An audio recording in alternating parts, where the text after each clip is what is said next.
আসসালামু আলাইকুম সম্মানিত ভিউয়ার্স, আশা করি সকলে ভালো আছেন। দেখেন ভাই, এই আলুগুলা আজ থেকে আমি 5 মাস আগে আমি নিজের হাতেই লাগিয়েছিলাম। মাশাআল্লাহ, আলুগুলো কিন্তু অনেক বড় হয়েছে। আর এই আলুগুলা কিন্তু বড় মাছ দিয়ে রান্না করতে অনেক মজা।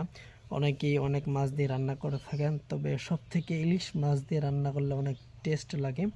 তো আপনারা এই আলু কবে খেয়েছেন, কি মাছ দিয়ে খেয়েছেন, আর কি মাছ দিয়ে রান্না করলে এই আলুগুলো অনেক মজা হয়, তরকারিটা অনেক স্বাদের হয়, কমেন্ট করে জানাবেন। আর আমি আমার শ্বশুরবাড়ি আলুগুলো লাগিয়েছিলাম, আজকে আমার শ্বশুর বড় মাছ নিয়ে আসছে, সেজন্য আগ্রহ করে এই আলুগুলো আমি নিজেই তুললাম। আমি নিজেই লাগিয়েছি, আজকে আমি নিজেই তুললাম। আলহামদুলিল্লাহ, আল্লাহ তাআলার কাছে শুকরিয়া যে আলুগুলো অনেক বড় হয়েছে।